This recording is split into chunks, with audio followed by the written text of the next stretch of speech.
Hello लोगोफोर बरायबाय बड' जब info YouTube चेनेलाव आसा खालामो नोंथांमोना गासैबो मोजां दङ। दा फाइनाली एपइन्टमेन्ट होनाय जाबाय माखासे पस्टआव जेरै 23,000 भेकेन्सिस फाइनाली जोब्बाय आरो लोगोसे दानिया फैबावगौ बेनो जाबाय 30,000 नि बारा एग्जाम जानो गोनां। दा बेयाव मा डिपार्टमेन्ट दङ बेनो जाबाय DHS DME बेनिफ्राय गुवाहाटी हाइकर्ट दङ लोगोसे डिलेटबो दङ एग्जाम एन्ट्रेन्स बेनिफ्राय डाइरेक्ट रिक्रुटमेन्टआव जेराव 26,000 भेकेन्सिस ग्रेड 3 ग्रेड 4 एप्लाइआ दासिमबो सोलिगासिनो दङ लास्ट डेट 30 मे आरो आनजादा माब्ला जागोन स' नोंथांमोना मैया मोनसे निउस मोनदों जानांगौ जे एग्जाम डेटखौ क्लियार खालामाखैबाबो मा मान्थआव जागोन बिनि सायाव फंनैसो खोथा होदों CM सारा। तो बेनिखायनो जों फैबाय हेल्थ डिपार्टमेन्टआव बेयाव फैनाय लोगो लोगो जोंहा माखासे नटिसखौ नायनो हायो एग्जाम पस्टपन जानाय आरो एग्जामा माब्ला फैगोन जों बे लेटेस्टआव फैनानै जोङो नायनो हागोन बेयावनो गासैबो डिटेल्सआ थाखाजोबो जे जोंहा हेल्थ डिपार्टमेन्टनि एग्जामा जानायनि लामायाव जाबायमोन नाथाय माखासे जाहोननि थाखाय पस्टपन खालामबाय।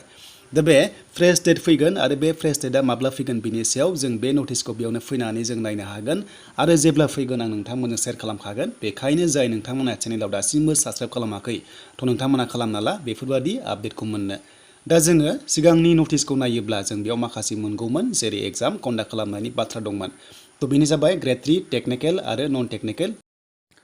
तो बेनिफ्राय ग्रेड 4 लेभेलाव एग्जामखौहाय बुंदोंमोन 15 मे सानडेआव एबा दिनै अके तो दिनै सानडे 15 मेआव एग्जाम कन्डाक्ट खालामनायनि खोथा होदोंमोन नाथाय माखासे जाहोननि थाखाय आरो हेल्थआव एग्जामा खनथाम जागोन मानोना टेक्निकेल एक्सट्रा जायो नन टेक्निकेल ग्रेड 3 एक्सट्रा जागोन बेनिफ्राय लोगोसे ग्रेड 4 एक्सट्रा जागोन जि पस्टआव नोंथाङा एप्लाइ खालामदों गासैबो पस्टआवनो एग्जामखौ होनो मोनगोन। बेनिफ्राय दानिया जोंहा एग्जाम डेटखौ गोदानै मोनथ'वाखै आरो बुंदों CM सारा जे मैयानि निउसआव बुंदोंमोन जे हेल्थनि एग्जामखौ थाबैनो कन्डाक्ट खालामगोन आरो जुनावनो खालामगोन होनना बुंदों। दा जुनाव खालामबा सानडेआव एग्जाम जानायनि चान्स थायो मानोना जों गासैखौबो नायबिजिरना मोनदों जे सानडेआव एग्जाम मेक्सिमाम कन्डाक्ट खालामो मानोना माखासे स्कुल कलेजाव जायो नालाय दा क्लासेस थायो बेखायनो सानडेआव मेक्सिमाम एग्जामखौ कन्डाक्ट खालामो। दा बिदिब्ला नोंथांमोना मोनसे केलेन्डार नायबानो जाबाय जे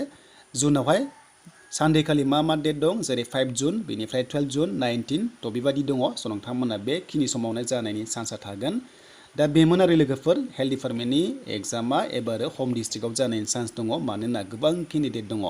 लोगोसे ओरैबायदि मोजां रादाब जेराव 23,000 भेकेन्सिसनि एपइन्टमेन्टखौ होनाय जाबाय जेला माखासे केन्डिडेट बेयाव एबसेन्ट जासिगोन। तो एग्जाम होनाय नंला मानोना जयनिं जाबाय लोगोफोर जेरै आसाम पुलिसाव ट्रेनिं जासिगोन बेनिफ्राय हेल्थ डिपार्टमेन्टआवबो जयनिं जासिगोन आरो टेट एग्जाम क्वालिफाइ जानायफ्राबो साख्रि मोनबाय। दा बिदिब्ला जोंहा हाइकर्ट फैलायबाय दा हाइकर्टआव नोंथांमोननि एग्जामा 22 मेआवहाय सानडेखालि जागोन तो बेखायनो एडमिट कार्ड दासिमबो सोरबाफोर डाउनलड खालामाखैबा नोंथांमोना खालामना ला डिसक्रिप्सनाव लिंक दङ एडमिट डाउनलड खालामनायनि लिंकआ स' बेयाव नोंथांमोननि रल नाम्बार बार्थडे होनानै एडमिट डाउनलड खालामदो सानडेआव एग्जाम जागोन अफलाइन एग्जाम जागोन आरो 100 मार्क्सनि एग्जाम दङ नाथाय 20 मार्क्सआ एसामिस लेंगुवेजनि थाखाय जायो। स' बिनिफ्राय 22 मेआव सानडेआव एग्जाम जायो अब्ला जों मिथिबाय जे एग्जामा मेक्सिमाम सानडेखालि कन्डाक्ट खालामनाय जायो। दा बुंदोंमोन 21 आरो 27आव हेल्थखौ खालामगोन होननानै एग्जाम नाथाय बे पसिबोल नङा मानोना जुनावसो बुंदों तो CM सारा बुंदों जुनाव जागोन होननानै अब्ला नोंथांमोना जुनाव मोननायनि चान्सआ दङ। दा बिनिफ्राय जोंहा नेक्स्टआव थांसै बेनो जाबाय जोंहा डाइरेक्ट रिक्रुटमेन्टआ माला एग्जाम जागोन आरो बोरै सिस्टेमाव जागोन बेनि सायावबो जों डिसकास खालामबावनोसै। दा बेखायनो बिनि एप्लाइआ सोलिगासिनो दङ लास्ट डेटआ 30 मे दासिमबो सोरबाफोर खालामाखैबा खालामना ला ग्रेड 3 ग्रेड 4 पस्टआव नोंथांमोना खालामना लादो आरो बेनि आनजादखौ जागोन होनना बुंदोंमोन जेरै जुलाइआव तो जुलाइआव एग्जाम जागोन तो जुलाइआवनो एग्जाम जागोन तो नोंथांमोना मोजां फरायखादो आरो बेयाव नेगेटिभ मार्किंबो थानाय नङा। दा एग्जामनि नाम्बारा बेसेबां जागोन बेखौ मिथिथ'वा नाथाय फैबाय थानाय समाव सिलेबास ओंखारबा जों गासैबो डिटेल्सखौ जों मिथिजोबगोन। दा साफा सानै कमेन्ट्स खालामदों दे सिलेबास होदोंना होआखै दा होथ'वाखै दा बेनि एप्लाइआनो सोलिगासिनो दङ आरो जेब्ला एप्लाइआ जोबगोन एग्जाम जानायनि सिगां सिलेबासखौ होगोन होनना बुंखादों स' नोंथांमोना मोनगोन आंनि चेनेलाव मोनगोन जेब्लानोखि होयो आं नोंथांमोन लाना फैगोन। आरो बेनिफ्राय लोगोसे जोंहा दानिया रेजिस्टार एबा लगइन खालामनोबा स' नोंथांमोना बेयाव फैनानै थ' नोंथांमोना खालामनो हायो लगइन खालामनानै नायनो हागोन बा नोंथांमोना रेजिस्टारबो खालामनो हागोन आरो सिलेबास होनाय लोगो लोगो बेयावनो नोंथांमोनाहाय मोनगोन अके स' बेयावनो नोंथांमोना फैनानै नायनो हागोन अफिसियेल साइटआव लिंकआ गासैबो डिसक्रिप्सनाव दङ स' नोंथांमोना चेक खालामनो हागोन। दानिया जोंहा डिलेट एग्जाम जासिगोनलाय एन्ट्रेन्स एग्जाम आरो बे एन्ट्रेन्स एग्जामाव जायफ्रा पास जायो नोंथांमोनाहाय डिप्ल'मा लानो हासिगोन आरो डिप्ल'मा पास जानाय लोगो लोगो नोंथांमोनाहाय आरोबाव डिलेट नोंथांमोना जायफ्रा पास जाबाय अब्ला टेट होनो हायो अके दा बेखायनो जों फैबाय अफिसियेल साइटआव बेबो लिंकआ डिसक्रिप्सनाव दङ एडमिट कार्ड नोंथांमोना डाउनलड खालामदो आरो लोगोसे एग्जामा जागोन बेनिया 29 मे अके सानडे दा बेयावबो नोंथांमोना मोनबावबाय फिन खनसेबाव बेनो जाबाय 29 मे सानडेआवहाय एग्जाम जायो।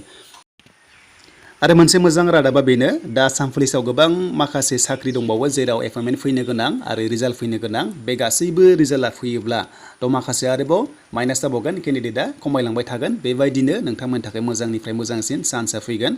दा बेखायनो बे भिडिअ खालामनाय जाहोना बेनो जाहाथे एग्जाम डेटखौ नोंथांमोना साननानै लायो आरो लोगोसे नोंथांमोना जाहाथे फरायखायो मानोना गोबां जबनि एपइन्टमेन्ट होगासिनो दङ स' नोंथांमोनाबो जाहाथे मोनो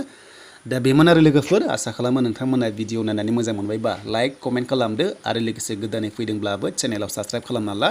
जेब्ला गोदान साख्रिनि आपडेट मोनो थ' नोंथांमोनजों शेयार खालामगोन बड' जब इनफो इउटुब चेनेलाव